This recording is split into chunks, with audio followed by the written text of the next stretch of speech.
ഞങ്ങളെല്ലാവരും കൂടി പടം കണ്ടു. ഞങ്ങൾക്ക് എല്ലാവർക്കും ഭയങ്കര ഇഷ്ടമായി. നിങ്ങൾക്ക് ഇഷ്ടമാവുമെന്ന് കരുതുന്നു. ഇനി എന്താണ് അല്ല, ഞങ്ങൾക്ക് ഇഷ്ടപ്പെട്ടു. മുത്തപ്പൻ്റെ കളി നല്ലതാണ്. മുത്തപ്പനും കൂട്ടുകാരും കൂടെ പറഞ്ഞാൽ പോരില്ല, നാട്ടുകാർ കൂടെ ഇഷ്ടപ്പെടണമല്ലോ. പക്ഷേ നമുക്ക് ഫീഡ്ബാക്ക് വരുന്നത് എല്ലാവർക്കും ഭയങ്കരമായിട്ട് ഇഷ്ടപ്പെട്ടു. ഒരുപാട് തിയേറ്ററിൽ നിന്ന് വിളിച്ചു, നമ്മുടെ സുഹൃത്തുക്കളെ വിളിച്ചു. സുഹൃത്തുക്കൾ അല്ലാത്ത ആൾക്കാരും ഗംഭീര സിനിമയാണെന്നാണ് പറയുന്നത്. പക്ഷെ ഇതിൻ്റെ എല്ലാ ക്രെഡിറ്റും എനിക്ക് തോന്നുന്നത് എൻ്റെ ഡയറക്ടർ, സ്ക്രിപ്റ്റ് റൈറ്റർ, എൻ്റെ സിനിമാറ്റോഗ്രാഫറായ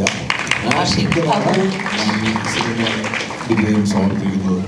ഞങ്ങളൊക്കെ ഇങ്ങനെ മാത്രമല്ല, കുറേ ക്യാരക്ടേഴ്സ് ഉണ്ട് ഇതിനകത്ത് ആർട്ടിസ്റ്റായിട്ട്. ഇത് കറക്റ്റായിട്ടൊരു കാസ്റ്റിംഗ് ഏറ്റവും ഗംഭീരമായിട്ട് ചെയ്ത സിനിമയാണ്. എല്ലാവർക്കും പറ്റിയ കഥാപാത്രങ്ങൾ കൃത്യമായ അളവിൽ. ഇത് ഗംഭീര സിനിമയാണ്. ഞാൻ കണ്ടെടുത്തോളും. ഇത് നിങ്ങൾ തീരുമാനിക്കുക. എല്ലാവർക്കും നമസ്കാരം. റൈഫിൾ ക്ലബ്ബ് റിലീസായിരിക്കുകയാണ്. നിങ്ങളും കുറച്ച് പേരൊക്കെ പടം കണ്ടിട്ടുണ്ടെന്ന് കരുതുന്നു. ഞങ്ങൾ കണ്ടു. ഞങ്ങൾക്ക് നല്ല എക്സ്പീരിയൻസ് ആയിരുന്നു. നല്ല അഭിപ്രായങ്ങളാണ് കിട്ടുന്നത്. നമുക്ക് തിരിച്ച് ചോദിക്കുകയാണെങ്കിൽ ചോദിക്കാൻ തോന്നുന്നല്ലേ? ചേട്ടാ, എനിക്ക് സിനിമ കണ്ടപ്പോൾ പ്രത്യേകത ഇതിന്റെ മേക്കിംഗ് വളരെ മൂന്ന് ലൊക്കേഷന് അടിപൊളിയായിട്ട് തന്നെ മേക്ക് ചെയ്തിട്ടുണ്ട്.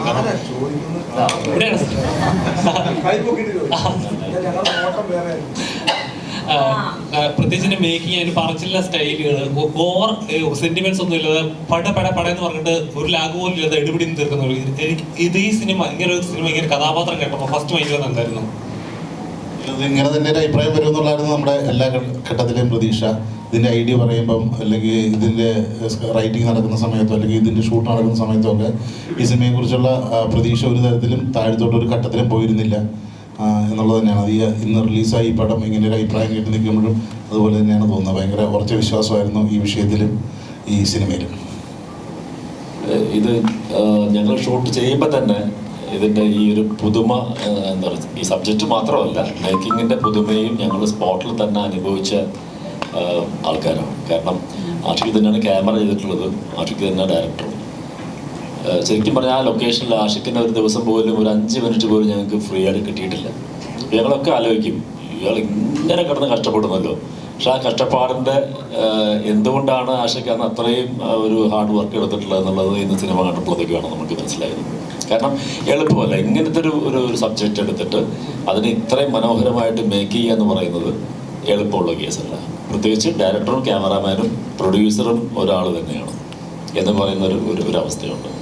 ഞങ്ങൾ ഏറ്റവും അധികം എൻജോയ് ചെയ്ത് വർക്ക് ചെയ്തിട്ടുള്ള ഒരു സിനിമയാണ്. നമുക്ക് എല്ലാ സിനിമയും പറയുന്ന ഒരു ഡയലോഗ് തന്നെയാണെങ്കിൽ പോലും ഇതിൻ്റെ പ്രത്യേകത ചിലപ്പോൾ ഇവരൊക്കെ പറഞ്ഞു കാണുമായിരിക്കും, ഇന്നലെയൊക്കെ ചില ഇതിൽ പറഞ്ഞു കാണുമായിരിക്കും, നമുക്കൊരു കാരവൻ ലൈഫൊന്നും ഈ സിനിമയിലില്ലായിരുന്നു. കാരണം ഒരു എസ്റ്റേറ്റിൻ്റെ മണ്ടയ്ക്ക് മുകളിലൊരു ബംഗ്ലാവിലാണ് ഇപ്പോൾ ഷൂട്ട് ചെയ്യുന്നത്. ഞങ്ങൾക്ക് താമസിക്കാനായിട്ട് ഓരോരോ റൂം ഉണ്ടാക്കി വെച്ചിരിക്കുക, അത്രയേ ഉള്ളൂ. എല്ലാവർക്കും ആണുങ്ങൾക്ക് വേറെ പെണ്ണുങ്ങൾക്ക് വേറെ എന്നൊക്കെ റൂം ഉണ്ടാക്കി വെച്ചിട്ടുണ്ടെങ്കിൽ പോലും ഒറ്റ റൂമിലായിരുന്നു ഞങ്ങളെല്ലാവരും അവിടെ കഴിഞ്ഞതൊക്കെ. ഈ സിനിമയ്ക്ക് അത്രത്തോളം ഈ ആർട്ടിസ്റ്റുമായിട്ടുള്ള ഒരു എന്താ പറയുക ഒരു കെമിസ്ട്രി എന്ന് പറയുന്ന സംഭവം ഉണ്ടല്ലോ, അത് ഈ ഷൂട്ടിംഗ് ലൊക്കേഷനിൽ തന്നെ ഞങ്ങൾക്ക് ഫീൽ ചെയ്തിട്ടുള്ള ഒരു കാര്യമാണ്. ഇപ്പോൾ ഈ മോർണിംഗ് ഷോ കഴിഞ്ഞപ്പോൾ തന്നെ ഇപ്പം മൊബൈലിലൊക്കെ വരുന്ന മെസ്സേജുകളും അല്ലെങ്കിൽ നമ്മുടെ യൂട്യൂബേഴ്സും എല്ലാവരും തന്നെ പറഞ്ഞിട്ടുള്ളതൊക്കെ അതിന് വളരെ പോസിറ്റീവായിട്ടുള്ള ഒരു ഇതാണ്. ഇതൊരു ഹോളിവുഡ് മേക്കിംഗ് ആണോ അല്ലെങ്കിൽ ബോളിവുഡ് മേക്കിംഗ് ആണോ എന്നൊക്കെ ചോദിക്കുന്നുണ്ട്. ഇത് ഏത് വുഡാണെങ്കിലും ശരി, പക്ഷെ ഇങ്ങനെ ഒരു സിനിമ എന്ന് പറയുന്നത് നമുക്ക് വളരെ അപൂർവം കാണാൻ പറ്റുന്ന ഒരു സാധനമാണ്. ഇത് നമുക്കൊരു തിയേറ്റർ എക്സ്പീരിയൻസ് ചെയ്താൽ മാത്രമേ മനസ്സിലാവത്തുള്ളൂ. നമുക്കിതിൻ്റെ കഥയെ പറ്റിയോ അല്ലെങ്കിൽ ഇതിൻ്റെ മറ്റ് ഒരുപാട് കാര്യങ്ങളിലേക്ക് കടന്നു കഴിഞ്ഞാൽ ഇതിൻ്റെ സസ്പെൻസും കാര്യങ്ങളൊക്കെ ഒരു ഇതായി പോകും. സോ നമുക്ക് പറയാനുള്ളത് പ്രേക്ഷകർ ഇത് തിയേറ്ററിൽ കണ്ട് ആസ്വദിക്കണം എന്ന് മാത്രമേ ഉള്ളൂ. ഇത് പക്ക ആഷിക് അബു ഫിലിം എന്ന് തന്നെ പറയാൻ പറ്റത്തുള്ളൂ.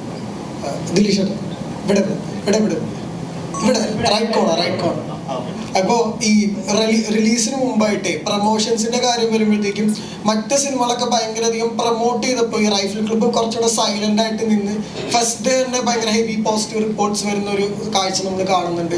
ഈ ലോ പ്രൊഫൈൽ വന്ന് ക്രിസ്മസ് തൂക്കാമെന്നുള്ളതൊരു പ്ലാനായിരുന്നു? പ്ലാൻ്റെ അല്ല, ഇത് കണ്ടന്റിലുള്ള നമ്മുടെ വിശ്വാസം കൊണ്ടാണ് ഫസ്റ്റ് സ്ക്രീനിങ് കഴിഞ്ഞിട്ട് ഒരു പ്രസ് മീറ്റ് വെക്കാമെന്ന് ടീം തീരുമാനിക്കുന്നത്, അല്ലെങ്കിൽ പ്രൊഡക്ഷൻ ഹൗസ് തീരുമാനിക്കുന്നത്. അല്ലെങ്കിൽ നമ്മൾ പടത്തിന് മുമ്പേ പ്രസ് മീറ്റ് വെച്ചാൽ എന്തായാലും എല്ലാവരും സിനിമ കണ്ടു കഴിയുമ്പോൾ അതിനെക്കുറിച്ച് സംസാരിക്കുന്നതാണല്ലോ കുറച്ചുകൂടെ ക്ലാരിറ്റിയിട്ട് സംസാരിക്കാമല്ലോ. നമ്മൾ മുമ്പേറ് വന്ന് തള്ളേണ്ട കാര്യമില്ലോ, കണ്ടറിയാമല്ലോ എന്ന് പറഞ്ഞത്രേ ഉള്ളൂ. എടുത്തു പറയേണ്ട ഒരു കാര്യം ഇതിൻ്റെ ഒരു കാസ്റ്റിംഗ് ആണ് കേട്ടോ. അത് സിനിമ കാണുമ്പോൾ മനസ്സിലാവും. അല്ല, നമ്മളൊക്കെ ഓൾറെഡി സിനിമകളിൽ അഭിനയിച്ചിട്ടുള്ള ആൾക്കാരാണ്. ആദ്യമായിട്ട് അഭിനയിച്ചിട്ടുള്ള കുറച്ച് ആൾക്കാർ, പ്രത്യേകിച്ച് നമ്മുടെ ഹനുമാൻ കായൻ, നമ്മുടെ സൂരജ്, അതൊക്കെ അതിഗംഭീരമായിട്ടുള്ളൊരു എൻട്രിയും ഒരു ആദ്യ അനുഭവം എന്ന് പറയാം. കാരണം ഞാൻ ഗംഭീരമായിട്ടുള്ള ഒരു എൻട്രിയും ആയിട്ട് കുറേ ആൾക്കാരുണ്ട് ഇവിടെ. നടേശക്തി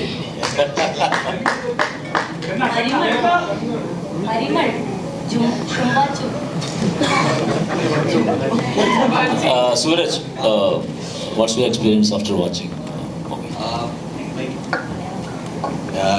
എനിക്ക് ഒരു വളരെ നല്ലൊരു എക്സ്പീരിയൻസ് ആയിരുന്നു. ആദ്യമായിട്ടായിരുന്നു, പറഞ്ഞ മാതിരി ആദ്യമായിട്ടാണ് ആക്ട് ചെയ്യണത്. പക്ഷെ അതിൻ്റെ ചുറ്റുപാട് ഇത്രയും ടാലൻറ്റഡും ഇത്രയും വോമായ ആക്ടേഴ്സും അങ്ങനത്തെ ഒരു കാസ്റ്റ് ഉണ്ടാകുമ്പോൾ it was much more easier experience. പിന്നെ ആഷിക്കേട്ടനും നമ്മളെ വളരെ ഒരു പ്രസൻസ് ഉണ്ട്. അവർ ക്യാമറേൻ്റെ ബാക്കിലാണെങ്കിലും അല്ലെങ്കിൽ നമ്മളോട് സംസാരിക്കുകയാണെങ്കിലും നല്ലൊരു രീതിയുണ്ട്. എങ്ങനെയാണ് നമുക്ക് ഒരു ഫസ്റ്റ് ടൈം ആകുമ്പോൾ നമുക്ക് ആ ഒരു നെർവസ്നെസ് ഉണ്ടാവുമല്ലോ, പക്ഷെ അത് റിമൂവ് ചെയ്യാൻ പറ്റിയ ഡയറക്ടറായിരുന്നു. ആൻഡ് ദാറ്റ് ടു താങ്ക് ആഷിക്കേട്ടൻ for trusting me with this. Because പറഞ്ഞ മാതിരി ഇവർ മുന്നിലൊക്കെ ഞങ്ങൾക്ക് I have no idea, right? പക്ഷെ ആദ്യമായിട്ടൊന്ന് ചെയ്യുമ്പോൾ it's an honour. So it was a beautiful. അതൊക്കെ വെറുതെ കുറച്ച് വിനയമാണ്, കുറച്ച് വിനയം കൂടി പറഞ്ഞതാണ്. അങ്ങനത്തെ ഒരു ഫീൽ ഞങ്ങൾക്ക് തോന്നിയിട്ടില്ല. ഇവ വന്നിട്ട് ഒരു 30 പുഷപ്പ് എടുക്കും ഷോട്ടിന് മുമ്പ്.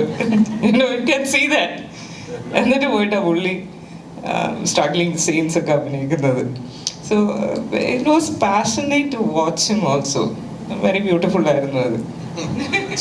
അല്ല, ഇതിന് മുന്നേ ഞാൻ സ്റ്റേജിലാണ് യൂഷ്വലി പെർഫോം ചെയ്യല്. അപ്പോൾ ആ സ്റ്റേജിൽ കയറുന്ന മുന്നേ നമ്മൾ സാധാരണ ഒരു 100 പുഷപ്പ് അടിച്ചിട്ടാണ് പോയില്ല. അപ്പം ഞാൻ ആ സെയിം ടെക്നീക്ക് ഇവിടെ യൂസ് ചെയ്യാനായിരുന്നു മനസ്സിലുണ്ടായത്. പിന്നെ അതും നമ്മൾ സീൻ എന്ന് പറഞ്ഞാൽ നമ്മൾ വെടി കൊള്ളുന്ന സീനായിരുന്നു. അപ്പം ഞാൻ അങ്ങനെ കുറച്ച് പമ്പാവട്ടെ എന്ന് വിചാരിച്ചിട്ടാണ്. അതെ അത് എണ്ണാൻ വേണ്ടിയിട്ട് എന്നെ നിർത്തുമായിരുന്നു. സോർബി ചേച്ചി പ്ലീസ് കം ആൻഡ് കൗണ്ട്. ഞാനാണെങ്കിൽ പേടിച്ച് വിറച്ച് മോനെ സുരജ് അല്ല ഹനുമാൻ കൈൻ്റെ ഒക്കെ ആണല്ലോ ഇവൻ. അപ്പോൾ പോയി എങ്ങനെ എണ്ണി അങ്ങനെ വാമാക്കിയിട്ട് നോക്കൂ എന്നൊക്കെ പറഞ്ഞിട്ടല്ലേ. ഇതിൽ കോൺഫിഡൻസ് ഒക്കെ ഉണ്ടായിട്ടാണ് നമുക്കൊന്ന് ചെയ്യാൻ പറ്റിയത്. Like it was really fun. It was a beautiful time and yeah.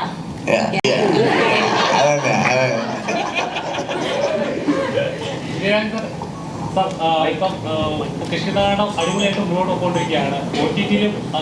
OTT super ഹിറ്റായിട്ട് ഓടിക്കൊണ്ടിരിക്കുകയാണ് ചിത്രം. അപ്പോൾ അതിനുശേഷം റൈറ്റ് ക്ലബ് ഈ സിനിമ കാണുമ്പോൾ ഒരു ഗോഡ് ഫാദർ കാണുന്ന പോലെ ഈ ഒരു ക്ലബിനെ മുഴുവൻ നീക്കുന്ന ശരിക്കും എൻ്റെ ഒരു തിരിച്ചുവരവായിട്ട് ഈ പടമാണ് ഞാൻ കാണുന്നത്. അപ്പോൾ അത്രയും ഒരു കുറച്ച് ചെറിയ ഡയലോഗ് ഉണ്ടെങ്കിലും അതൊരു മാസ്, എന്താ പറയുക, പഞ്ച് ഡയലോഗായിട്ടാണ് എനിക്ക് തോന്നിയത്. വളരെ ഇഷ്ടമായി എനിക്ക് ആ ഡയലോഗ്. പിന്നെ ആഷിഖ് കപൂർ സംവിധാനം ചെയ്യുന്ന പടമാണല്ലോ, നമ്മൾ പിന്നെ ഒന്നും എല്ലാവരും പറഞ്ഞു തന്നിട്ട് നമ്മൾ അഭിനയിച്ചു എന്നുള്ളൂ. യെസ് ഇന്ന് മോർണിംഗ് ഷോ കഴിഞ്ഞപ്പോഴത്തേക്കും വന്ന കുറേ കോളുകളിൽ അധികം ആൾക്കാരെ പറഞ്ഞ സംഭവമാണ് ഇതിൻ്റെ ഡയലോഗ്സ് എന്ന് പറയുന്നത്. ഇഷാൻ പുഷ്കരൻ എന്താ പറയുക, നമ്മൾ കാച്ചി കുറുക്കിയെടുത്ത ഡയലോഗ്സ് എന്നൊക്കെ പറയുന്നത്. അതിൽ ഒരുപാട് വലിച്ചു പോയ ഡയലോഗ്സും കാര്യങ്ങളൊന്നും ഇല്ല. പക്ഷെ ഉള്ള ഡയലോഗ്സ് എന്നുള്ള കണ്ടന്റ് ഭയങ്കര രസകരമായിട്ടുള്ള സംഭവമായിരുന്നു. നെക്സ്റ്റ് ദർശന, ഞങ്ങളുടെ സിനിമയുടെ കുഞ്ഞോളും.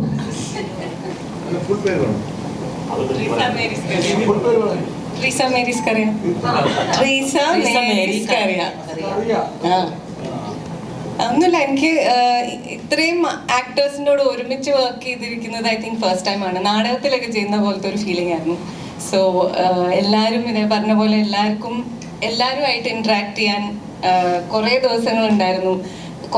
കുറച്ച് ഷോട്ട് എടുക്കും, ബാക്കി നേരം നമുക്ക് പല പരിപാടികളായിട്ട് ക്യാബിൻസിൽ ഞങ്ങൾ എല്ലാവരും ഒരുമിച്ചായിരുന്നു. അപ്പോൾ it was A great time. അപ്പോൾ ഇതിപ്പോൾ തിയേറ്ററിൽ കാണുമ്പോഴും every one has their space and എല്ലാവരുടെയും ഇപ്പോൾ ലൈക്ക് യു സെഡ് ഇപ്പോൾ women all of us coming together action ചെയ്യുന്നു എന്നുള്ളതിൽ എല്ലാവർക്കും ഭയങ്കര സ്പെസിഫിക് ആയ ഒരു സ്പേസ് ഉള്ള പോലെ എനിക്ക് കണ്ടപ്പോഴും തോന്നി. So I hope everybody feels the same. Thank U.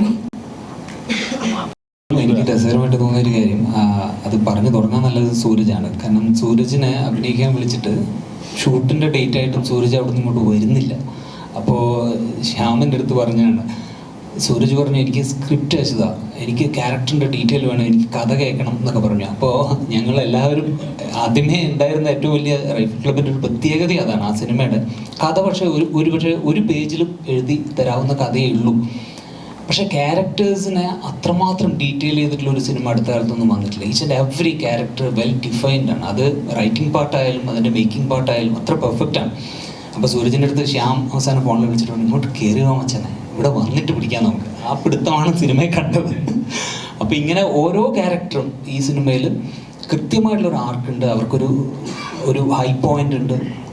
അവരെ കൃത്യമായിട്ട് അങ്ങോട്ടും ഇങ്ങോട്ടും ഈ ക്ലബ് മെമ്പേഴ്സ് തന്നെ പരസ്പരം അങ്ങോട്ടും ഇങ്ങോട്ടും ഓരോരുത്തരെ പൂക്കിയിട്ടാണ് തുടങ്ങുന്നത് തന്നെ ഓരോ ക്യാരക്ടേഴ്സിന്. അത് കഴിഞ്ഞിട്ട് ഓരോ മെമ്പറിനെയും നിങ്ങൾക്ക് കൃത്യമായിട്ട് റെക്കഗ്നൈസ് ചെയ്യാവുന്ന രീതിയിൽ അത് എഴുതപ്പെട്ടിട്ടുണ്ട്. അത് നന്നായിട്ട് ട്രീറ്റ് ചെയ്ത് ഷൂട്ട് ചെയ്തിട്ടുള്ള ഒരു സിനിമയാണ്. അപ്പോൾ ഞാൻ സെറ്റിലേക്ക് പോകുമ്പോൾ ഞാൻ ആഷിഖിൻ്റെ അടുത്ത് ഫസ്റ്റ് പറഞ്ഞൊരു കാര്യം, എൻ്റെ ആദ്യത്തെ എക്സൈറ്റ്മെൻറ്റ് എന്ന് പറയുന്നത് ഒരു ഡയറക്ടർ തന്നെ, അതും ആഷിഖ് ഇതുവരെ ക്യാമറ ചെയ്ത ഒരു സിനിമ നമ്മൾ കണ്ടിട്ടില്ല. ഇതിനു മുമ്പ് ഒരു സിനിമ ചെയ്തിട്ടുണ്ട് ലവ്ലി, അതിനി റിലീസാവാൻ പോകുന്നേ ഉള്ളൂ. അപ്പോൾ അതെനിക്കൊരു എക്സൈറ്റ്മെൻ്റ് ആയിരുന്നു, എങ്ങനെയായിരിക്കും ആഷിഖ് ചെയ്യുന്നത്. ചിലപ്പോൾ ഒരു ഓപ്പറേറ്റിംഗ് ക്യാമറാമാൻ വെച്ചിട്ടായിരിക്കും ചെയ്യുന്നത്. പക്ഷെ അങ്ങനെയല്ല, ഒരു സിംഗിൾ ഷോട്ട് പോലും വേറൊരു ക്യാമറാമാന് കൊടുക്കുന്നത് ഞാൻ കണ്ടിട്ടില്ല. സെക്കൻഡ് DOP ഉണ്ട്, പക്ഷേ സ്റ്റിൽ ആഷിക്ക് എല്ലാം ഷൂട്ട് ചെയ്യുന്നുണ്ടായിരുന്നു. അപ്പോൾ അത്ര രസകരമായിട്ടുള്ള ഒരു സെറ്റും ഒരു വൈബും ഞങ്ങൾക്ക് കിട്ടിയിരുന്നു. അപ്പോൾ ആ എനർജി ഇന്ന് സത്യത്തിൽ തിയേറ്ററിൽ ഇരിക്കുമ്പോൾ ടോട്ടൽ ബ്ലാങ്ക് ആയിരുന്നു. ഇത് വർക്കാവുന്നുണ്ടോ ഇത് അറിയുന്നില്ല, കാരണം നമുക്ക് ആ ഒരു ജഡ്ജ്മെൻറ്റ് പോയിരുന്നു. പക്ഷെ പുറത്തിറങ്ങി കഴിഞ്ഞതിന് ശേഷം ഓരോരുത്തർ വിളിക്കുമ്പോഴും തിയേറ്ററിൽ നിന്ന് കിട്ടുന്ന റെസ്പോൺസും അത് ഭയങ്കര ഹൈ ആയിരുന്നു. കാരണം നമ്മളൊരു കഥയല്ല ഈ സിനിമ, ശരിക്കും ഇതിൻ്റെ ഒരു ട്രീറ്റ്മെൻ്റ് ആണ്. ഈച്ച് ആൻഡ് എവറി ക്യാരക്ടർ ഓരോ പോയിന്റും ഹൈ ആക്കുന്നുണ്ട്. ആ ഹൈ ആക്കുന്നത് പ്രേക്ഷകന് കിട്ടിയാൽ മാത്രം വർക്കാവുന്ന ഒരു സിനിമയാണ്. അത് വർക്കായിട്ടുണ്ടെന്ന് അറിയുന്നതിൽ വളരെ സന്തോഷം. Thank you. ഒരുപാട് സന്തോഷം ഇങ്ങനെ റൈഫിൾ ക്ലബിൽ ആഷിഖിൻ്റെ ഈ പടത്തിൽ എനിക്കും പാർട്ടിസിപ്പേറ്റ് ചെയ്യാൻ പറ്റിയതിൽ ഒരുപാട് സന്തോഷം. ആഷിഖിൻ്റെ പടങ്ങളൊക്കെ മിക്കവാറും പല ജോണറിലുള്ള പടങ്ങളായിരിക്കും, അല്ലെങ്കിൽ ഒരു കംഫർട്ട് സോണിലൊന്നും കയറി ഇരിക്കുന്ന ഒരു പ്രകൃതമല്ലെന്നാണ് എനിക്ക് തോന്നിയിരിക്കുന്നത് അദ്ദേഹത്തിൻ്റെ ഫിലിമോഗ്രാഫി കണ്ടിട്ട്.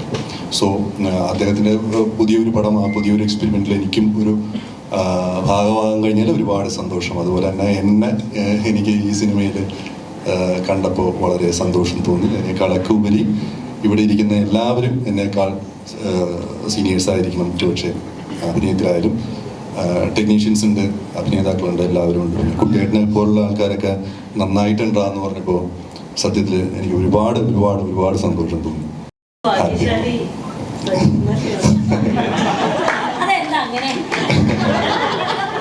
പിന്നെ പലരും വിളിക്കുമ്പോഴൊക്കെ ഇതിന്റെ ഹ്യൂമർ നന്നായിട്ട് വർക്കായിട്ടില്ല, ചിരിച്ചു.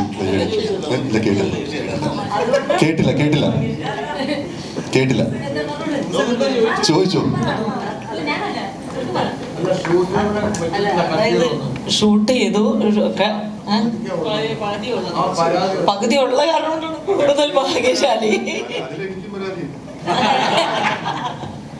അതിന്റെ ഞങ്ങളുടെ ഗുരുനാഥൻ എന്ന് പറയുന്നത് സത്യത്തിൽ അന്ന് ഞങ്ങളുടെ മെയിൻ ഗുരുനാഥയായിട്ടുള്ള ദർശന അവിടെ ഉണ്ടായിരുന്നില്ല. പക്ഷെ വിഷ്ണു അഗസ്ത്യ അത് ഏറ്റെടുത്തു, അതിനു വേണ്ടിയിട്ടുള്ള നേതൃത്വം ഒക്കെ നൽകിയെങ്കിലും അല്ലേ,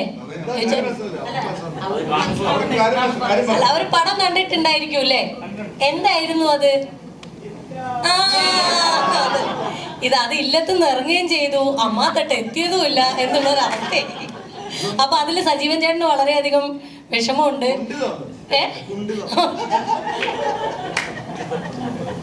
അതെ, അപ്പോ സാരല്ല സജീവൻ ചേട്ടാ, നമുക്കത് ഡിലീറ്റഡ് സീൻസ് എന്ന് പറഞ്ഞിട്ട് ഒരു പീസ് എടുത്ത്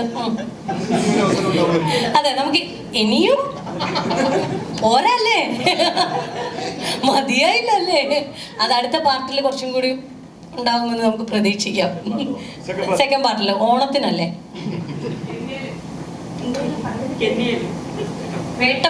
വേട്ടമൃഗം രാപ്പാടി പ്രൊഡക്ഷൻസിന്റെ വേട്ടമൃഗത്തിൽ നമുക്കത് കാണാവുന്നതാണ്. ആക്ടിവിറ്റീസ് ഒക്കെ നമ്മൾ കണ്ടു, തോക്കുകൾ യൂസ് ചെയ്യുന്നതൊക്കെ. ഇതൊക്കെ സീൻസൊക്കെ ചെയ്യുന്ന സമയം നോക്കുമ്പോൾ ഒരു ആക്ടർ എന്ന നിലയിൽ ഇതൊക്കെ ചെയ്യുന്ന സമയത്ത് ഏതെങ്കിലും ഒരു പോയിന്റ് ശരിക്കും തോക്കിനൊക്കെ പൊട്ടിക്കാനെന്ന് തോന്നിയിരുന്നു? എന്റെ മോനെ, അത് കറക്റ്റ് ശരിക്കുമുള്ള തോക്കാ. അത് ഒറിജിനൽ തോക്ക്, ഒറിജിനൽ ആയിട്ട് പൊട്ടിച്ചതാണ് ഞങ്ങള്. അത് പൊട്ടിച്ച് ഇങ്ങനെ തള്ളിക്ക പോലീസ് വീട്ടിൽ വരും. സോറി, ഒരു മയത്തിലൊക്കെ തള്ളാവൂന്ന് എന്നോട് കുട്ടേട്ടൻ പറഞ്ഞിരുന്നു.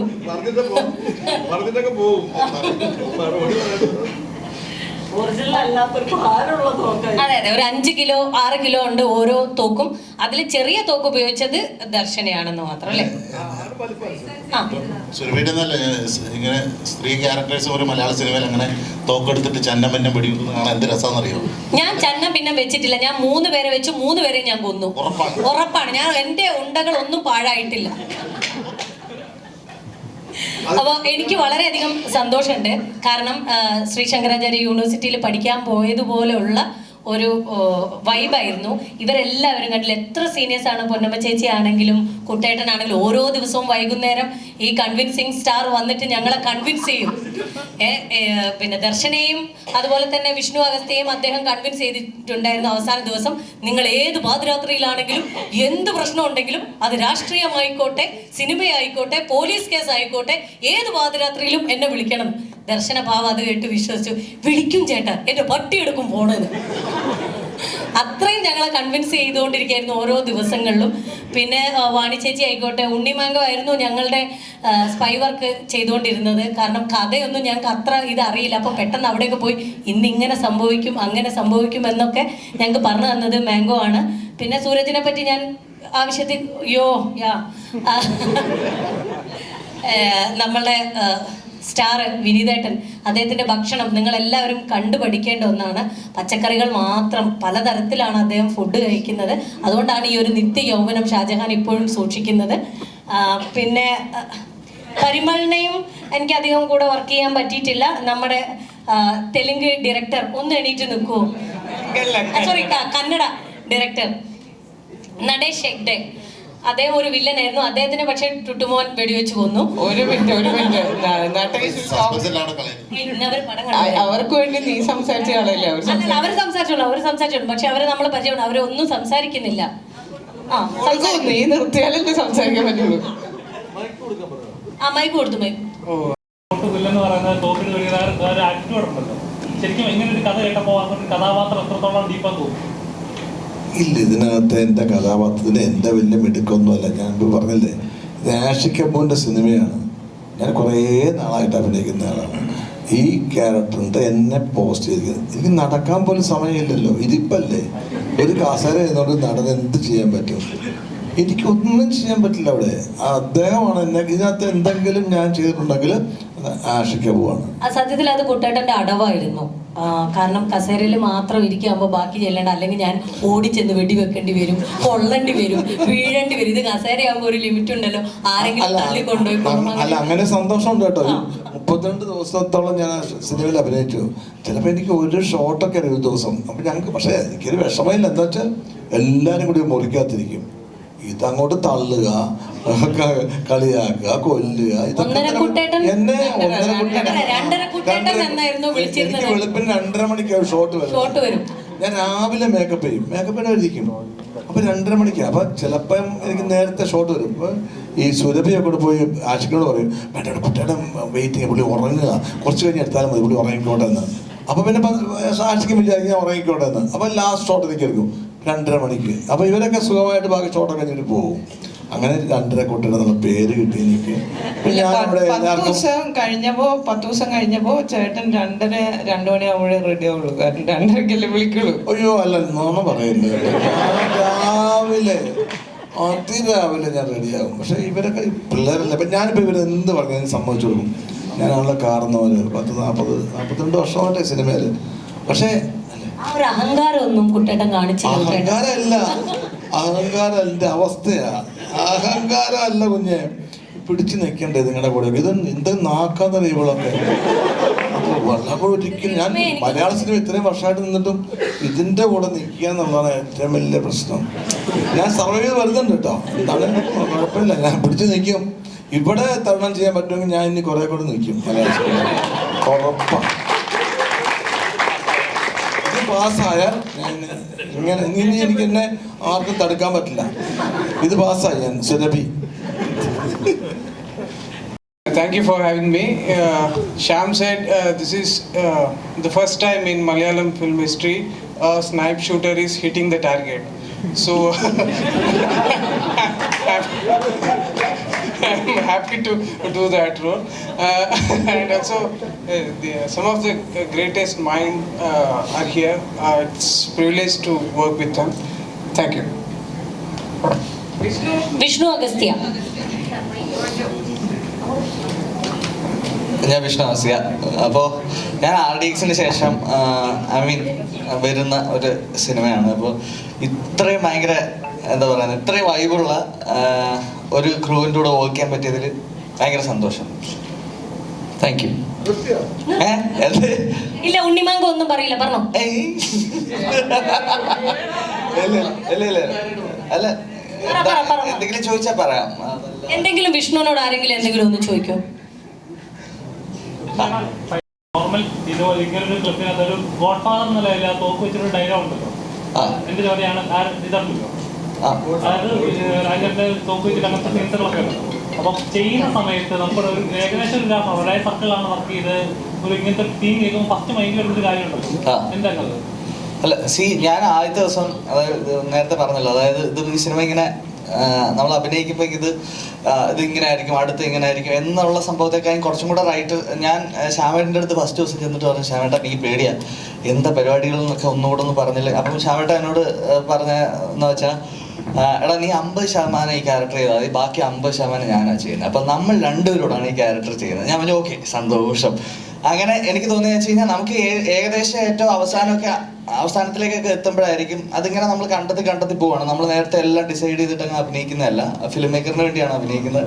അപ്പോൾ അദ്ദേഹം ഓക്കെ പറയുമ്പോൾ അതിനെ ലീവ് ചെയ്തിട്ട് ഇന്നിപ്പോൾ നിങ്ങളൊക്കെ തിയേറ്ററിൽ നിന്ന് കണ്ട പോലെ ഞാൻ സിനിമ കണ്ടു, എനിക്ക് വർക്കായി. Thank you bro. Thank you. എല്ലാവർക്കും നമസ്കാരം. ഹലോ, നിയാസ്. ഞാൻ ഒരു ക്ലാഷ് ഉണ്ട്. നിയാസ്ക പറയട്ടെ. അല്ല, പൊന്നൂസിന് കുറച്ചധികം പറയാനുണ്ട്. ഞാൻ ഒരുപാട് നാളായിട്ട് ആഗ്രഹിക്കുന്ന ഒരു കാര്യമായിരുന്നു ആഷിഖിന്റെ പടത്തിൽ അഭിനയിക്കണം എന്നുള്ളത്. എനിക്ക് വളരെ സർപ്രൈസിങ് ആയിട്ടാണ് എനിക്ക് കോൾ വന്നു കഴിഞ്ഞപ്പോഴത്തേക്ക് പിന്നെ ഈ ക്യാരക്ടർ പറഞ്ഞപ്പം ഞാനിങ്ങനെ ആലോചിക്കായിരുന്നു എന്തുകൊണ്ട് ഈ ക്യാരക്ടർ ഇങ്ങനെ വന്ന് എന്ന്. ഇതിനകത്ത് മറ്റുള്ള ക്യാരക്ടേഴ്സിൻ്റെ പേര് പറയുമ്പോഴാണ് വിനീത് ഞാനും ഇതിൽ ബ്രദേഴ്സാന്ന് പറയുമ്പോഴത്തേക്ക് എനിക്ക് മനസ്സിലായി ഞങ്ങൾ രണ്ടുപേരും ഓൾമോസ്റ്റ് ലുക്കലേക്ക് എന്നുള്ള രീതിയിൽ ആണ് എന്നെ അതിൽ സെലക്ട് ചെയ്തത്. അതെ. പിന്നെ ഞങ്ങളുടെ ക്യാരക്ടർ എന്ന് പറഞ്ഞാൽ കണ്ണൂർ, കാസർഗോഡ് ആ ഒരു സൈഡിലുള്ള രണ്ട് ബ്രദേഴ്സ് എന്നുള്ളൊരു ക്യാരക്ടർ എന്നുള്ള നിലയിൽ എന്നെ എടുക്കുകയും സർപ്രൈസിംഗ്ലി ഞാൻ ഈ ക്യാരക്ടർ ചെയ്യുമ്പം ഞാനതിനൊരു ഒരു ക്യാരക്ടർ ചെയ്യുന്നു എന്നുള്ളത്. പക്ഷേ ഞാൻ മൂവി കണ്ടപ്പം എനിക്ക് മനസ്സിലായി ത്രൂ ഔട്ട് ഇവരുടെ എല്ലാവരുടെയും കൂടെ ആ സിനിമയിൽ എനിക്ക് നല്ലൊരു ക്യാരക്ടർ കിട്ടിയെന്നുള്ളതും ഈ മൂവി ഇത്രയും ഒരു ലെവലിൽ ഇങ്ങനെ ക്ലിക്കായതും ഒക്കെ എവ്രി വൺസ് എഫേർട്ട്, ആക്ടേഴ്സിൻ്റെ എഫേർട്ട് ആൻഡ് മെയിൻലി ഇതിൽ ആഷിഖ് കപൂറിൻ്റെ ക്യാമറയും ആഷിഖ് കപൂർ ഡയറക്റ്റ് ചെയ്ത രീതിയും പിന്നെ ശ്യാമും മറ്റുള്ളവരൊക്കെ എഴുതിയ ആ സ്ക്രിപ്റ്റിൻ്റെയും അതിൻ്റെ ഡയലോഗ്സൊക്കെ സൂപ്പർബായിരിക്കുന്നു. And the results from everywhere is so fantastic. എല്ലാവർക്കും ഈ പടത്തെക്കുറിച്ചൊരു ഹൈ എൻഡ് അഭിപ്രായമാണ്. And we hope it will go beyond the level. And thanks for having us. എല്ലാവർക്കും നമസ്കാരം. ഇതിപ്പോൾ നിയാസ് പറഞ്ഞ പോലെ എന്നെ ഈ പടത്തിലോട്ട് ആഷിഖാണ് വിളിക്കുന്നത്. എനിക്ക് വളരെയധികം ആഗ്രഹമുണ്ടായിരുന്നു ആഷിഖിൻ്റെ കൂടെ ശ്യാം പുഷ്കറിൻ്റെ സ്ക്രിപ്റ്റിലും ദിലീഷ് പോത്തിൻ്റെ കൂടെയൊക്കെ ഒന്ന് അഭിനയിക്കണമെന്നുള്ളത്. അത് എന്തായാലും ഒരു 10-40 ദിവസം ഞങ്ങളെല്ലാം ഒരുമിച്ച് ഒരു കുടുംബം പോലെ ഞങ്ങളവിടെ ഈ പടം പൂർത്തിയായി. വളരെ ത്രില്ലിലായി ഇങ്ങനെയിരിക്കുമായിരുന്നു ഈ പടം ഒന്ന് ഇറങ്ങിയിട്ടൊന്ന് കാണാൻ വേണ്ടി. കാരണം ഞാനും ഇങ്ങനെയുള്ള ഒരു വേഷം ഇതിനു മുമ്പുള്ള പടങ്ങളൊന്നും ചെയ്തിട്ടില്ല.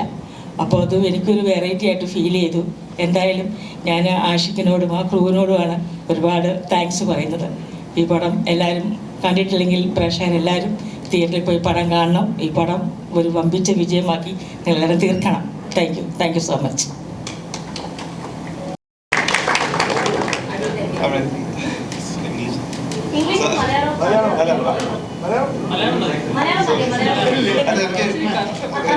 in my life ഞാൻ ഒരിക്കലും ആക്ടർ ആവുമെന്ന് വിചാരിച്ചില്ല. I had no aspiration. Even today, like ഈ പടം കഴിഞ്ഞിട്ട് നീ ചോദിച്ചാൽ ഇല്ല ഞാൻ ആക്ടർ ആവണ്ട. So I think the casting director called me. അപ്പോൾ ഞാൻ വിചാരിച്ചു സാധാരണ എനിക്ക് ഇങ്ങനത്തെ കോൾ വരാറുണ്ട്. ഞങ്ങളുടെ സിനിമയിൽ ഈ കാസർഗോഡ് ഭാഗത്ത് ഞാൻ most of my movies are based there. So വേറെ ഏതെങ്കിലും നടന്മാരുടെ നമ്പർ വല്ല ചോദിച്ചിട്ട് വിളിച്ചെന്ന് വിചാരിച്ചു. So when he said ഞാനാണ് ആക്ട് ചെയ്യണമെന്ന് പറയുമ്പോൾ ഞാൻ ഇങ്ങനെ കളിയാക്കി 2-3 ദിവസം വിളിച്ചു പുള്ളി.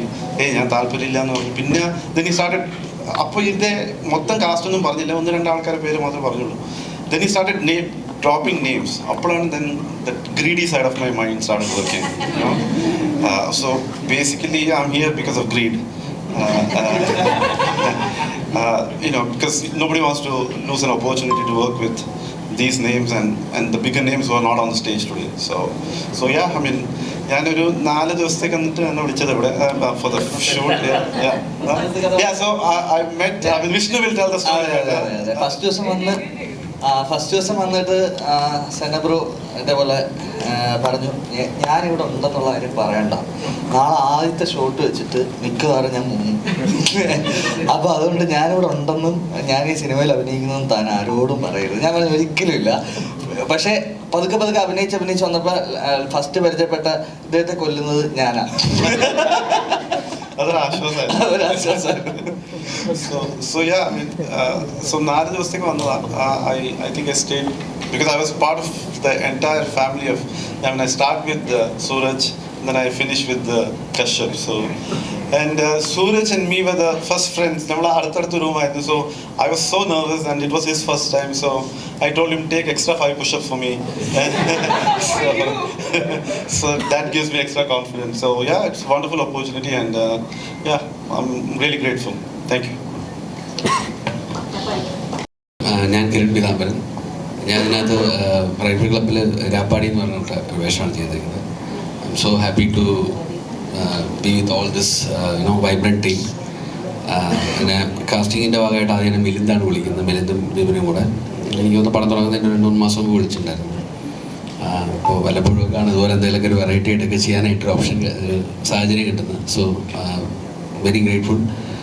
പടം നല്ല അഭിപ്രായം വരുന്നുണ്ട്. ഒരുപാട് പേര് വിളിക്കുകയും മെസ്സേജ് അയക്കുന്നുണ്ട്. ഈ ക്രിസ്മസിന് ഒരു വമ്പിച്ച വിജയമാവട്ടെ. പടം ആൾക്കാർ മനസ്സിലായിട്ടുണ്ട്. Thank you. First of all thank you so much. അതിപ്പോൾ ഒരുപാട് സ്റ്റേജിൽ പെർഫോം ചെയ്തിട്ടുണ്ടെങ്കിലും ഈ സ്റ്റേജിൽ നിൽക്കുമ്പോൾ കുറച്ച് പേടി കൂടുതലാണ്. കാരണം as an actor first stage ആയിരിക്കണം ഇങ്ങനെ. ആൻഡ് ഈ സിനിമയിൽ ആക്ച്വലി എന്നെ കാസ്റ്റ് ചെയ്തതും മിലിന്ദ് എന്ന് പറയുന്ന കാസ്റ്റിംഗ് ഡയറക്ടറാണ്. So first of all thanks to him. പുള്ളിയാണ് ആദ്യം ഓഡീഷൻ ചെയ്തതും അതിനുശേഷം ആഷിഖേട്ടൻ എന്നെ സെലക്ട് ചെയ്യുകയും ചെയ്തത്. അത് കഴിഞ്ഞ് ഈ സിനിമയിലേക്ക് വരുമ്പോൾ ഞാൻ കൂടുതൽ സിനിമയുടെ സ്ക്രിപ്റ്റ് ആയിരുന്നു ആദ്യമേ കേട്ടത്. ഇതിൻ്റെ കാസ്റ്റ് ആരാണെന്നോ അല്ലെങ്കിൽ ആരാണ് അഭിനയിക്കുന്നതെന്നോ ഒന്നും എനിക്കറിയില്ലായിരുന്നു. അതിനുശേഷമാണ് ഇത്രയും സൂപ്പർ സീനിയർ ആക്ടേഴ്സും എക്സ്പീരിയൻസ്ഡ് ആയിട്ടുള്ളവരൊക്കെയാണ് കൂടെ ചെയ്യുന്നതെന്ന് മനസ്സിലാക്കിയത്. സോ അതെല്ലാം കഴിഞ്ഞ് ഞാൻ വിചാരിച്ചു എവിടെയെങ്കിലും ചെറിയൊരു തല കാണുമായിരിക്കും എന്ന് വിചാരിച്ചാണ് ഞാൻ ഈ പടം ചെയ്യുന്നത്. പക്ഷേ റിസൾട്ട് വന്നപ്പോൾ ഐ എം സോ ഹാപ്പി. നേരത്തെ ഇവിടെ ഉള്ളവർ പറഞ്ഞ പോലെ തന്നെ എല്ലാവർക്കും കൃത്യമായിട്ടുള്ള ക്യാരക്ടേഴ്സ് കൊടുത്ത പോലെ എനിക്കും കൃത്യമായിട്ട് ആഷിഖേട്ടനും ശ്യാമേട്ടനും എല്ലാവരും കൂടി കൃത്യമായിട്ടൊരു ക്യാരക്ടർ തന്നിട്ടുണ്ട്. Thank you so much. പിന്നെ ഇപ്പോഴും റെസ്പോൺസ് കിട്ടിക്കൊണ്ടിരിക്കുകയാണ്. Thank you so much. എല്ലാവർക്കും നമസ്കാരം. ഞാൻ നവനി. ഇതിനകത്ത് നാദിയ എന്ന് പറഞ്ഞിട്ടൊരു ക്യാരക്ടർ ചെയ്തിട്ടുണ്ട്. പിന്നെ ഒരു ഡാൻസ് ചെയ്യാനുള്ളൊരു ഭാഗ്യം ഇതിനകത്ത് കിട്ടിയിട്ടുണ്ട്. എനിക്ക് ഒരുപാടധികം സന്തോഷമുണ്ട്. എന്നെ ഇതിനകത്ത് കാസ്റ്റ് ചെയ്തേക്കുന്ന കാസ്റ്റിംഗ് ഡയറക്ടർ മിലിന്ദേട്ടനാണ്. എനിക്ക് 3 ദിവസം മുമ്പായിരുന്നു കോള് വരുന്നത് ഷൂട്ട് തുടങ്ങുന്നതിന്. വിളിച്ചിട്ട് ഓക്കെ ആഷിഖ് കപൂർ സാറിൻ്റെ മൂവിയാണ്, വിത്തിൻ 3 days പൂജ തുടങ്ങും, ഷൂട്ട് തുടങ്ങും, അങ്ങനെയായിരുന്നു. അപ്പം ഞാൻ ഈച്ച് ഡേ ഷൂട്ടിങ് ഇങ്ങനെ കഴിഞ്ഞു പോകുമ്പോഴായിരുന്നു എനിക്ക് എൻ്റെ ക്യാരക്ടറിനെ പറ്റിയും ഈ മൂവിനെ പറ്റിയൊക്കെ കൂടുതൽ ഞാനും പഠിച്ചുകൊണ്ടിരുന്നത്. പിന്നെ ഒരുപാടധികം സന്തോഷമുണ്ട് ഇത്രയും വലിയ ആക്ടേഴ്സിൻ്റെ കൂടെ എനിക്ക് സ്ക്രീൻ ഷെയർ ചെയ്യാൻ പറ്റി, ഇതുപോലത്തെ ഒരു ഓപ്പർച്യൂണിറ്റി കിട്ടിയതിന്. എല്ലാവർക്കും പടം ഇഷ്ടമാണെന്ന് ഞാൻ പ്രതീക്ഷിക്കുന്നു. Thank you so much. Bichu എന്ന് പറഞ്ഞ ക്യാരക്ടറാണ് ഞാൻ ചെയ്തത് പടത്തിൽ. എല്ലാവരും പറഞ്ഞ പോലെ ഇത്രയും പേരുടെ കൂടെ വർക്ക് ചെയ്യാനും ഇങ്ങനത്തെ ഒരു മൂവിൻ്റെ ഭാഗമാകാൻ പറ്റിയതിലും വളരെ സന്തോഷം. ആഷിക്കേട്ടനും ശ്യാമേട്ടനും ഫുൾ സപ്പോർട്ട് തന്നതുകൊണ്ടാണ് ഇത്രയും ചെയ്യാൻ പറ്റിയത്. ബിക്കോസ് ഇത് എൻ്റെയും ഫസ്റ്റ് ടൈമാണ്. And yeah, thank you so much for having me. ഇത്രയും പേരുടെ കൂടെ വർക്ക് ചെയ്യാൻ പറ്റിയതിൽ വളരെ സന്തോഷം.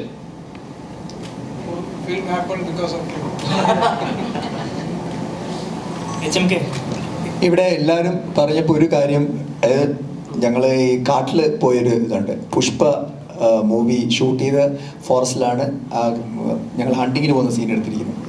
അതൊരു ഡിഫറെൻറ്റ് എക്സ്പീരിയൻസ് ആയിരുന്നു. ഞങ്ങളൊരു എനിക്കൊന്ന് കുറഞ്ഞൊരു ഓൾമോസ്റ്റ് ഒരു 4-5 ഡേയ്സ് ഉണ്ടായിരുന്നു അവിടെ, 3 or 4 days. പക്ഷേ ദാറ്റ് വാസ് ഓസം എന്ന് പറഞ്ഞാൽ പോയവർക്കൊക്കെ അറിയാം. അവിടെ ഞങ്ങൾ പോയി താമസിച്ചതും കടുവയൊക്കെ ഉണ്ടായിരുന്നു. നിങ്ങളില്ലായിരുന്നു ഏറ്റവും ഭയങ്കര എക്സ്പീരിയൻസ് ആയിരുന്നു. പ്രത്യേകിച്ച് സുരഭി ഇല്ലാത്തതുകൊണ്ട് അവിടെ സമാധാനം ഉണ്ടായിരുന്നു ഞങ്ങൾക്ക്. അതായിരുന്നു ഏറ്റവും വലിയ റിലീഫ്. ദിലീഷിന് ചോദിച്ചാൽ പറയും ഏറ്റവും നല്ല റിലീഫ് അതായിരുന്നു. ഞങ്ങൾ അവിടെ നിന്ന് താമസിച്ചത് അവിടെ സാധാരണ ചെറിയ ചെറിയ ലോഡ്ജ് പോലത്തെ റൂംസ് ഒക്കെയാണ്. എന്നിട്ട് എല്ലാവരും അവിടെ we all enjoyed like anything. ഒരു 3-4 days ഞങ്ങൾ എൻജോയ് ചെയ്തു. അതൊരു ഞാൻ അനുഭവിച്ച ഇത്രയും നാൾ ഞാൻ സിനിമയിൽ അഭിനയിച്ചതിൽ ഏറ്റവും നല്ലൊരു എക്സ്പീരിയൻസ് ആയിരുന്നു. രാജമന്ത്രി ആ സ്ഥലത്തിൻ്റെ പേര്. ദിലീഷേട്ടാ, ഈ പണ്ട് കാലങ്ങളിൽ സിനിമകളിൽ ഒരുപാട് പുരുഷമേൽക്കോയ്മ ഉള്ള ഒരു ഡയലോഗ്സും കാര്യങ്ങളൊക്കെ ഉണ്ടായിരുന്നു. സ്ത്രീ കഥാപാത്രങ്ങൾക്കെതിരെ തന്നെ ഒരുപാട് വാൻഷിജിയുടെ ഒരു കഥാപാത്രം തന്നെ പിന്നീട് അങ്ങോട്ട് പ്രേക്ഷകർ അതിനെ ഗ്ലോറിഫൈ ചെയ്യുകയുണ്ടായി. അന്നത്തെ സിനിമയും ഇന്നത്തെ സിനിമയെ സംബന്ധിച്ച് സ്ത്രീകൾക്ക് കൊടുക്കുന്ന പ്രാധാന്യം എത്രത്തോളമാണ് എഴുത്തിലും സംവിധാനത്തിലും ചിത്രത്തിലും കണ്ടുവരുമ്പോൾ? സ്ത്രീ അല്ല, അങ്ങനെയൊന്നുമല്ല. സ്ത്രീ കഥാപാത്രങ്ങൾ വരണം എന്നാണ് പറയുന്നത്. അന്നും ഇന്നും എന്നും ഉണ്ടാവണം എന്ന് തന്നെയാണ് പറയുന്നത്. സ്ത്രീകൾക്ക് പ്രാധാന്യമുള്ള കഥാപാത്രങ്ങൾ ഉണ്ടാക്കണം എന്നാണ് പറയുന്നത്. പക്ഷെ അതിനൊരു അല്ലേ വ്യത്യാസമായിരിക്കും ഈ പടം തീർച്ചയായിട്ടും. പുരുഷ കഥാപാത്രങ്ങളെക്കാളും കൂടുതൽ ഹീറോയിസം ഇത് സ്ത്രീ കഥാപാത്രങ്ങളാണ്. പൊന്നമ്മ ഒറ്റ വെടിയെ വെക്കുന്നുള്ളൂ. പക്ഷെ ബാക്കിയുള്ളവർ എത്ര വെടി വെച്ചിട്ട് ഒരു കാര്യമില്ല, 1-1.5 വെടിയത്. അപ്പൊ ഇവിടെ എല്ലാ സ്ത്രീ കഥാപാത്രങ്ങളും ഇതിനകത്ത് എല്ലാവരും ഭയങ്കര ഹീറോയിക് ആയിട്ടുള്ള ഒരു ഫീൽ ഉണ്ടാകുന്നുണ്ട്. സ്ത്രീ എന്ന് പറഞ്ഞ് മാറ്റി നിർത്തേണ്ട കാര്യമേ ഇല്ല. ഈ സിനിമ ഒരിക്കലും അങ്ങനെയല്ല. വെറുതെ പറയുകയാണ് സ്ത്രീ പുരുഷൻ എന്നൊക്കെ പറഞ്ഞാൽ. സിനിമയിൽ അങ്ങനെയില്ല. അല്ല, ആരും മനഃപൂർവ്വം സ്ത്രീകളെ താഴ്ത്തി കാണിക്കാൻ വേണ്ടി പകരുന്നതല്ലല്ലോ. ഒരു കഥ ചെയ്യുമ്പോൾ കഥയ്ക്കനുസരിച്ചുള്ള കഥാപാത്രങ്ങൾ വരുന്നതല്ലേ. ഇപ്പം ഈ സിനിമ കണ്ടാൽ നിങ്ങൾക്ക് എല്ലാവർക്കും അറിയാം എത്രത്തോളമാണ് സ്ത്രീകൾക്ക് ഇമ്പോർട്ടൻസ് എന്നുള്ള എല്ലാവർക്കും അറിയാം. ിലേക്ക് എത്തിച്ച് എല്ലാവരും ഇപ്പോൾ പുഷ്പയാലും അങ്ങനെ ഒരുപാട് മൂവിയാലും ആൾക്കാരിലേക്ക് അധികമായിട്ട് പ്രതീക്ഷകളുടെ അമിത ഭാരം അടിച്ചേൽപ്പിക്കുകയായിരുന്നു. ഇങ്ങനെ ഒരുപാട് പ്രൊമോഷനൊക്കെ ഉണ്ടാകും. അപ്പോൾ റൈഫിൾ ക്ലബ്ബൊക്കെ ഈ പ്രൊമോഷൻ കുറവായിരുന്നു. സിനിമ കഴിഞ്ഞിട്ടാണ് ഇപ്പോൾ പ്രസ് മീറ്റ് ആയാലും വെച്ചിട്ടുള്ളത്. ഇപ്പോൾ മാർക്കോ ആയാലും നാളെ റിലീസിന് എത്തണം. അപ്പോൾ അത് ഈ നേരത്തെ റിവ്യൂവിൻ്റെ കാര്യം പറയും. ഇപ്പോൾ റിവ്യൂവിനെയൊക്കെ അങ്ങനെ പേടിച്ചിട്ടാണോ അതോ അങ്ങനെ ആൾക്കാരിൽ നിന്ന് ഇത്രയും ഹൈപ്പ് കൊടുത്തിട്ട് പടം ഇങ്ങനെ ആവും അങ്ങനെയൊക്കെയുള്ള റിവ്യൂകൾ വരുന്നത് കൊണ്ടാണോ ഇപ്പം അങ്ങനെ ഒരു ട്രെൻഡ് മാറിക്കൊണ്ടിരിക്കുന്നത്? ഒരു ട്രെൻഡ് മാറിയെന്നൊന്നും എനിക്ക് തോന്നുന്നില്ല. അത് ഓരോ സിനിമയുടെ മാർക്കറ്റിംഗ് സ്ട്രാറ്റജി അനുസരിച്ചായിരിക്കും അത് അങ്ങനെ ചെയ്യപ്പെടുന്നത്. പിന്നെ എന്ന് വെച്ചാൽ നമ്മൾ സിനിമയിൽ പ്രവർത്തിച്ച കുറച്ച് ആൾക്കാർ സിനിമ ഇറങ്ങുന്നതിന് മുമ്പ് വന്നിരുന്നിട്ട് ഭയങ്കര തള്ളുതള്ളി ഭയങ്കര സിനിമയാണ്, നിങ്ങളെല്ലാവരും പറഞ്ഞ ആനയാണ് കുതിരയാണ് എന്ന് പറയുന്നതൊക്കെ എത്രമാത്രം എഫക്റ്റീവാണ് എന്നെനിക്ക് തോന്നുന്നില്ല. ഇതിലൊക്കെ ഇപ്പം കാരണം ഇപ്പം നമുക്കൊരു സിനിമ ഇന്നിപ്പം ഇറങ്ങി, ഇന്ന് റിലീസായി, രാവിലത്തെ ഷോ ഉച്ച കഴിയുമ്പോഴത്തേക്കും കേരളത്തിൽ ഇപ്പം ഒരു സിനിമയോട് അടുത്ത് നിൽക്കുന്ന അല്ലെങ്കിൽ സിനിമ കാണുന്ന കേരളത്തിലെ ഒരു 90% പ്രേക്ഷകനും ഈ സിനിമയെക്കുറിച്ചുള്ള റിവ്യൂ അല്ലെങ്കിൽ ആളുകളുടെ അഭിപ്രായം കിട്ടിക്കഴിഞ്ഞ് അവരിന്ന് തന്നെ തീരുമാനിച്ചിട്ടുണ്ട് ഈ ആഴ്ച ഈ സിനിമ കാണണോ വേണ്ടയോ എന്നുള്ളത്. കേരളത്തിലെ മുഴുവൻ പ്രേക്ഷകരും തന്നെ തീരുമാനിച്ചിട്ടുണ്ട്. അപ്പോൾ അതിന് വേണ്ടിയിട്ട് നമ്മളിങ്ങനെ ഒരു മാസങ്ങളുടെ ഒരുക്കമൊന്നും ആവശ്യമില്ല എന്നുള്ളതാണ് തോന്നുന്നത്. അല്ലെങ്കിൽ ഈ സാഹചര്യത്തിൽ അതിപ്പോൾ ഇന്ന് രാവിലെ പടം റിലീസായി വൈകുന്നേരം ഇപ്പോൾ എല്ലാവരും പറഞ്ഞിട്ടുണ്ട് പടം നല്ലതാണോ അല്ലയോ എന്നുള്ളത്. അപ്പോൾ അതനുസരിച്ച് ആൾക്കാർ ടിക്കറ്റ് എടുക്കും, സിനിമ കാണും, അത്രേ ഉള്ളൂ. അതിനകത്ത് ഭയങ്കര ഒരു തള്ളിൻ്റെ ആവശ്യമില്ല എന്നാണ് ഞാൻ പറഞ്ഞത്. അത് ജസ്റ്റ് ആൾക്കാരെ ഒന്ന് അറിയിക്കുക എന്നുള്ളതാണ് ഇത്ര ആവശ്യമുള്ളൂ തോന്നുന്നു. ഞാനിപ്പോൾ ഇത് അനാവശ്യമായിട്ട് പറയാൻ തോന്നും, അഹങ്കാരമായിട്ട് ചിലപ്പോൾ തോന്നും. സത്യമായിട്ടുള്ള കാര്യം പറയണമെന്ന് തോന്നിയോണ്ട് പറയുക. ഞാനൊരു 40-42 വർഷമായി സിനിമയിൽ നിൽക്കുന്നു. അന്ന് ഈ റിവ്യൂ പരിപാടിയൊന്നുമില്ല. സിനിമ വരുന്നു, നാന, വെള്ളി നക്ഷത്രം, അങ്ങനെ ചിത്രകാർത്തി, അങ്ങനെ കുറേ മാഗസിനുണ്ട്. അതിനകത്ത് കൊള്ളാമെന്ന് പറയും. അല്ലെങ്കിൽ സിനിമ തിയേറ്റർ നല്ലതാണെങ്കിൽ ഓടും. ഇപ്പോഴും അതാണ് അവസ്ഥ. അല്ലാതെ ഈ റിവ്യൂ കൊണ്ട് നടന്ന ആളല്ല ഞാൻ. ഞാൻ ഇനി നിൽക്കാൻ പോകുന്നത് റിവ്യൂ ഉണ്ട്. അപ്പോൾ റിവ്യൂ പറഞ്ഞിട്ട് അതിൽ ഭയങ്കര ബോറാണെന്ന്, ഞാൻ ബോറായിട്ട് അഭിനയിച്ച റിവ്യൂ പറഞ്ഞ് ബോറാന്ന് പറഞ്ഞു. ഞാൻ നന്നായിട്ട് അഭിനയിച്ചൊരു ബോറാന്ന് പറഞ്ഞ പ്രേക്ഷകർ സമ്മതിക്കില്ല. ഞാൻ എന്തുകൊണ്ട് ഇത്രയും വർഷം നിൽക്കുന്നു? പ്രേക്ഷകന് ഇഷ്ടമുള്ളതുകൊണ്ടാണ്. അല്ലാതെ ഒരുത്തൻ അവിടെ നിന്നുകൊണ്ട് അയാൾ ഭയങ്കര ബോറാന്ന് വേഷം കെട്ടിയിട്ട് പറഞ്ഞുകൊണ്ട് ഞാൻ മോശമാവില്ല. It's A fact. ഇയാൾ എങ്ങനെയുണ്ട്, ഇയാളുടെ സിനിമ എങ്ങനെയുണ്ട്, പ്രേക്ഷകനാണ് തീരുമാനിക്കുന്നത്. അല്ലാതെ ഏതെങ്കിലും ഒരുത്തനെ എന്നാത്തിരുന്നുകൊണ്ട് പറഞ്ഞു കഴിഞ്ഞാൽ അതാണ് അംഗീകരിക്കേണ്ടത്. അത് വളരെ ബാലിശമായ ചോദ്യമാണ്, ബാലിശമായ വിശ്വാസമാണ്. നിങ്ങളുടെ ഒരാൾ പറഞ്ഞു കഴിഞ്ഞാൽ സിനിമ പൊളിക്കാമെന്ന് ഒരിക്കലും നടക്കില്ല. കലാകാരൻ അവൻ സൃഷ്ടിക്കുന്ന കലാരൂപം പ്രേക്ഷകൻ ഇഷ്ടപ്പെട്ടാൽ ഡെഫിനറ്റായിട്ട് നന്നായിരിക്കും. ഇഷ്ടപ്പെട്ടാൽ മോശമാണെങ്കിൽ പറഞ്ഞോളൂ. പക്ഷെ ഒരാൾ പറഞ്ഞിട്ട് അത് മോശമെന്ന് പറഞ്ഞാൽ ഒരിക്കലും ഓടാതിരിക്കുകയില്ല, പ്രേക്ഷകൻ ഇഷ്ടപ്പെടാതിരിക്കില്ല. അതിൻ്റെ ഏറ്റവും വലിയ തെളിവാണ് ഞാൻ ഇത്രയും വർഷമായിട്ട് സിനിമ നിൽക്കുന്നു. ഞാൻ നായകനായിട്ടുണ്ട്, സഹനന്നായിട്ടുണ്ട്, വില്ലനായിട്ടുണ്ട്, ഗുണ്ടായിട്ടുണ്ട്. ഒരുപാട് കാലഘട്ടങ്ങൾ കടന്നു വന്നയാളാണ് ഞാൻ. പിന്നെ ഇന്ന് ഞാൻ നടന്ന അയാളല്ല. അതുകൊണ്ട് ഞാൻ പറയുകയാണ്, എൻ്റെ എക്സ്പീരിയൻസ് ആയിട്ട് പറയണം, ആരെയും മോശക്കാരനായിട്ട് പറയുകയല്ല. ഇതുകൊണ്ടാണ് സിനിമ ഓടുന്നതെന്ന് ആരും വിശ്വസിക്കേണ്ട. നല്ലത് പറഞ്ഞാൽ നല്ലതാണ്, അത് കുറച്ചും കൂടെ ഭംഗിയായിട്ട് ചെയ്യുന്നതാണ് ഭംഗി എല്ലാവർക്കും. അല്ലാതെ ആരെയും മോശക്കാരനായിട്ട് പറയുന്നത് എന്ത് കാര്യം? പിന്നെ വ്യൂവേഴ്സ് വരെ ഉണ്ടാകുമായിരിക്കും, അതിനുവേണ്ടി പറയുന്നതായിരിക്കാം. പക്ഷേ നല്ലതായിട്ട് നല്ല സിനിമയെപ്പറ്റി നല്ല വിമർശനം ഉണ്ടാകുന്നതാണ് പറയുന്ന ആളിന് നല്ലത്, പ്രേക്ഷകന് നല്ലത്, സമൂഹത്തിന് നല്ലത്. പ്ലീസ് അങ്ങനെയൊന്നും പറയും. ഓരോ കഥാപാത്രം നല്ലത് വന്നാൽ ഞാൻ ചെയ്യുന്നു. ചിലപ്പോൾ എന്നെ കൊണ്ട് നല്ലതായിട്ട് ചെയ്യാൻ പറ്റും, എനിക്ക് ചെയ്യാൻ പറ്റുന്ന. ഇപ്പം എന്നെ ഇതിനകത്ത് ആഷിക വിളിച്ചു. ഞാൻ എൻ്റെ സത്യം പറയാം, എനിക്ക് ഒരിക്കലും പറ്റാത്ത പരിപാടി പ്രണയരംഗം. എനിക്ക് അറിയാൻ പറ്റും കേട്ടോ, സത്യം. എനിക്ക് എൻ്റെ പ്രണയം ഇങ്ങനെ അല്ലല്ല, എനിക്ക് പ്രണയമുണ്ടോ? പിന്നെ എന്നോടുള്ള പ്രണയം അത് വേറെ, അത് പറയാൻ പുറത്ത് പറയാൻ കൊള്ളൂല. അപ്പോൾ ചേട്ടാ നേരത്തെ സൂരജിന്റെ കാര്യം പറഞ്ഞ പോലെ പിന്നെ അപ്പൊ എനിക്ക് എന്റെ പ്രണയം അത് എനിക്ക് അറിയില്ല. ബിഗ് ഡോഗ്സ് ഇറങ്ങുന്നതിന് മുന്നെയാണ് റൈഫിൾ ക്ലബ്ബിൽ ഇന്നാവുന്നത്. സോ ആക്ടിങ് ചെയ്യുമ്പോൾ ഇത് കണ്ടിന്യൂ ചെയ്യണമെന്ന് തോന്നിയിരുന്നു, അല്ലെങ്കിൽ അതേപോലെ ബിഗ് ഡോഗ്സിന് ശേഷം ഇപ്പോൾ ഈ പറയുന്ന പോലെ ഒരു ഗ്ലോബൽ റെക്കഗ്നീഷൻ കിട്ടി. സോ അതിനുശേഷം ഈ പറയുന്ന പോലെ ആക്ടിങ്ങിൽ എത്രത്തോളം ഇമ്പോർട്ടൻസ് ആണ് നീ കൊടുക്കാൻ പ്ലാൻ ചെയ്യുന്നത്? Good question. നമ്മൾ ഫസ്റ്റ് ലവ് മ്യൂസിക്കാണ്. That's most important for me, right? അതും ഞാൻ ഈ പ്രോജക്റ്റ് ചെയ്യണ മുന്നേ തന്നെ അത് ആശക്കാരനോട് പറഞ്ഞതായിരുന്നു. This is something that is important to me. പക്ഷേ ഈ ഒരു എക്സ്പീരിയൻസ് ഉണ്ടായതുകൊണ്ട് I was able to see എങ്ങനെയുണ്ട് and how much I actually enjoyed it, right? It could be because of the cast, it could be because of the director and everything, but also personally എനിക്ക് experience എനിക്ക് കിട്ടിയതുകൊണ്ടാണ് എനിക്ക് ശരിക്കും ഒന്ന് കാണാൻ പറ്റിയത് എങ്ങനെയാണ്. ഇപ്പം നമ്മൾ ഇതുവരെ ഒരു മ്യൂസിക് വീഡിയോ ഒക്കെ ഷൂട്ട് ചെയ്യുമ്പോൾ it's very different experience, right? This is entirely different experience also, but അതിൻ്റെ സിമിലാരിറ്റീസ് ഉണ്ട് ബിക്കോസ് രണ്ടും ആർട്ടാണല്ലോ. Both are it's an experience personally and for the visual the audience. അപ്പോൾ അതുകൊണ്ട് ഓൾവേസ് മ്യൂസിക്കിൻ്റെ ഫസ്റ്റ് ലവ് ആവും. പക്ഷെ അത് let's see whatever happens, right? എനിക്ക് അങ്ങനെ ഒരു പ്ലാന് വെച്ചിട്ടല്ല ഞാൻ ഇതിലേക്ക് വന്നത്, പാട്ടാണെങ്കിലും എന്താണെങ്കിലും. Because it's just I do what I can get to do and I enjoy doing it and I'm going to try my best. So നല്ലൊരു റോൾ കിട്ടുകയാണെങ്കിൽ, or if I see something that I enjoy, or even if I want to try something out, I'll try. But whatever it is, അങ്ങനെ ഒരു plan വെച്ചിട്ടല്ല. Let's see. കാണാത്ത ഒരു cinema കാണുക, അഭിപ്രായങ്ങൾ അറിയിക്കുക. Thank you. അപ്പോൾ എന്തായാലും റൈഫിൾ ക്ലബിൻ്റെ ക്രൂ എന്ന നിലയിൽ ഞങ്ങൾ എല്ലാവരും ഭയങ്കര ഹാപ്പിയാണ്. വെറൈറ്റി സിനിമ കാണാൻ ആഗ്രഹിക്കുന്ന, പ്രത്യേകതരം സബ്ജക്റ്റുകൾ കാണാൻ ആഗ്രഹിക്കുന്ന പ്രേക്ഷകരോട് പറയാനുള്ളത് ധൈര്യമായിട്ട് എടുത്തോ, വന്നോ, കണ്ടോ.